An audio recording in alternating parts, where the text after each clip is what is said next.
इस दुनिया में सबसे ज्यादा अगर हमारे ऊपर किसी का एहसान है तो हमारे माँ बाप का एहसान है। माँ को देखो 9 महीने अपने पेट में रखती है, 9 महीने अपने पेट में रखने की तकलीफ आपकी माँ बर्दाश्त करती है। और जब 9 महीने पूरे हो जाते हैं उस बच्चे को अपनी जान पर खेल करके अपनी जिंदगी को दांव पे लगा करके वो माँ जन्म देती है। बच्चा पैदा हो जाता है। अल्लाह ताला ने ये सिस्टम बनाया कि उसी माँ के बदन में उसके खून जिगर को अल्लाह ताला ने बच्चे की खुराक बना दिया। वो माँ 2 साल तक अपने बच्चे को अपना खून जिगर दूध की शक्ल में पिलाती है। मेरे प्यारे साथियों, उस माँ के एहसानात को तुम कभी नहीं चुका सकते। बाप को देखो, बाप को देखो, बाप रात दिन एक करके खून पसीना एक करके आपको पालता है, आपकी माँ के ऊपर खर्च करता है, आपकी परवरिश के ऊपर खर्च करता है, आपकी पढ़ाई लिखाई के ऊपर खर्च करता है। बाप अगर इस दुनिया से चला जाए तो बच्चा यतीम माना जाता है, बच्चे को दुनिया में कोई सहारा देने वाला नहीं होता है। बाप बहुत बड़ी छाया होती है, बाप अपने बच्चे के लिए बहुत बड़ा सहारा होता है। ये 2 हस्तियां हैं मेरे भाई जिनका एहसान हम कभी नहीं चुका सकते। अब्दुल्ला बिन उमर ने देखा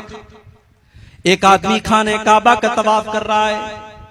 अपने कंधे पर अपनी बूढ़ी माँ को बिठा करके खाने काबा का तवाफ कर रहा है और बहुत खुश बना हुआ है। जब उसने तवाफ को कंप्लीट कर लिया, 7 चक्कर उसने खाने काबा के लगा लिए, अपनी माँ को कंधे पर बिठा करके उसने तवाफ करा लिया, उसने उमरा करा लिया, उसने हज कंप्लीट कर लिया। अब्दुल्ला बिन उमर के ऊपर नजर पड़ी, कहता है कि अब्दुल्ला बिन उमर, आज मैंने अपनी माँ का हक अदा कर दिया। मेरी माँ ने मेरे ऊपर जो एहसानात किए थे, अब्दुल्ला बिन उमर, आज मैंने अपनी माँ के उन एहसानात को चुका दिया, आज मैंने अपनी माँ के एहसानात का बदला उतार दिया। अब्दुल्ला बिन उमर कहते हैं वला वला ज़फ़रतन मिन ज़फ़राति उम्मिका, अरे तेरी माँ ने जब तुझे जन्म दिया था, तेरी माँ के मुंह से जो चीख की आवाज निकली थी, तेरी माँ जो चिल्लाई थी, अभी तो तूने उस आवाज का भी हक अदा न किया, अभी तो तूने अपनी माँ की चीख का भी हक अदा नहीं चुका सकते। हम और न माँ के एहसानात का बदला चुका सकते, न बाप के एहसानात का बदला चुका सकते। इसीलिए अल्लाह ताला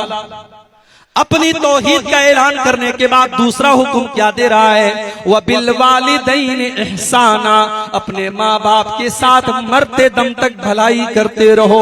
इम्मा यबलुगन्ना इंदकल किबरा अहदुहुमा औ किलाहुमा फला तकुल लहुमा उफ्फिन, अगर तुम्हारे वालिदैन में से कोई एक तुमको बुढ़ापे में मिल जाए या दोनों बुढ़ापे में मिल जाए, अगर दोनों मिल गए तब तो अच्छी बात है, और एक अगर चला गया, माँ चली गई बाप बचा, बाप चला गया तो माँ बची, जब एक बचा है तो वो तो और ज्यादा तुम्हारी मदद का हकदार है, वो तो और ज्यादा तुम्हारे प्यार का हकदार है। वो अगर अकेला हो गया, कल तक बुढ़िया मौजूद थी, बूढ़े को कोई तकलीफ होती थी बुढ़िया से शेयर कर लेता था, बूढ़ी माँ को कोई तकलीफ होती थी अपने शौहर से शेयर कर लिया करती थी। आज शौहर का इंतकाल हो गया, वो बुढ़िया वो माँ आज अकेली हो गई, वो रात में किसी के साथ अपने दुख दर्द को बयान नहीं कर सकती। इसीलिए अल्लाह ने पहले एक का जिक्र किया, फरमाया इम्मा यबलुगन्ना इंदकल किबर अहदुहुमा औ किलाहुमा, अगर किसी एक को तुम बुढ़ापे की हालत में पालो या दोनों को बुढ़ापे की हालत में पालो,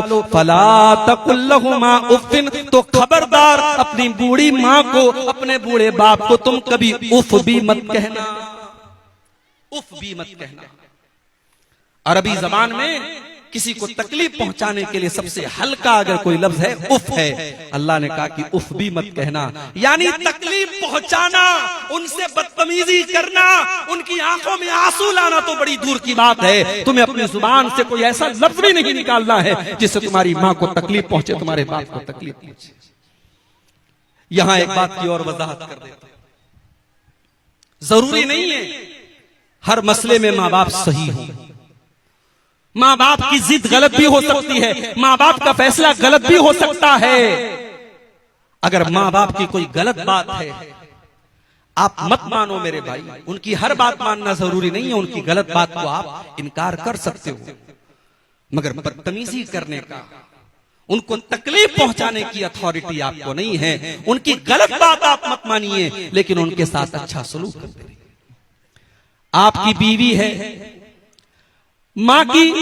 आपकी बीवी के साथ नहीं बन पा रही है, आपने बहुत मैनेज करने की कोशिश की, बहुत संभालने की कोशिश की, लेकिन माँ में और बीवी में नहीं बन पा रही है, सास और बहू में नहीं निभ पा रही, कोई मसला नहीं, आप अपनी बीवी के साथ अलग रहो, आप अपना किचन अलग कर लो, माँ के साथ अच्छा सलूक करते रहो, माँ की जरूरतों को पूरा करते रहो, माँ को कोई तकलीफ न पहुंचाओ। लेकिन जब देख लिया कि ज्वाइंट फैमिली में साथ में रहना बहुत मुश्किल है, तो कोई बात नहीं, आप अपनी बीवी का भी हक अदा करो, बीवी को अलग कर सकते हैं अलग। जरूरी नहीं है, कोई ये फर्ज नहीं है कि माँ और बीवी में नहीं निभ पा रही है, झगड़े हो रहे हैं सास और बहू के और हम जबरदस्ती दोनों की जिंदगी को आजाद बना के रखें। नहीं, बीवी का हक अपनी जगह है, माँ का हक अपनी जगह है, आप अलग रहिए बीवी के साथ, आप अपना किचन अलग कर लीजिए, रिहाइश अलग कर लीजिए, लेकिन माँ के साथ अच्छा सलूक करते रहिए।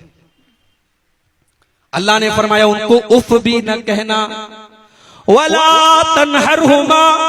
उनको कभी डांट फटकार करके उनसे बात न करना, वकुल्लहुमा कौलन करीमा, और जब भी अपने माँ बाप से तुम बात करना तो बड़े अदब के साथ बात करना, बड़ी तमीज के साथ बात करना। तुमने अगर आज MBBS का एग्जाम पास कर लिया, तुम डॉक्टर बन गए, तुम्हारे माँ बाप अगर अंगूठा छाप है, तब भी उनको उनके साथ में बदतमीजी करने की कोई अथॉरिटी नहीं है, उनके साथ तुम गलत तरीके से बात न करना। तुम डॉक्टर हो गए तब भी उनके बेटे हो, अपनी माँ के सामने जब भी जाना, अपने बाप के सामने जब भी जाना, वो कुल्लहुमा कौलन करीमा, उनसे बड़े पोलाइटली लहजे में, बड़ी रिस्पेक्ट के साथ, बड़े सम्मान के साथ, बड़ी नरमी के साथ बात करना। और आगे क्या फरमाया,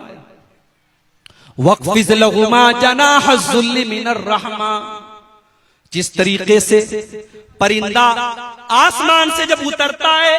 जमीन पर जब आता है तो अपने परों को समेट लेता है, अपने माँ बाप के लिए अपने परों को समेट लिया करो, यानी अपने माँ बाप के लिए अपने आप को टाइट न बनाओ, अपने आप को हार्ड न बनाओ। दुनिया में जितना भी नाम कमा लो, जितनी भी दौलत कमा लो, अपने माँ बाप के लिए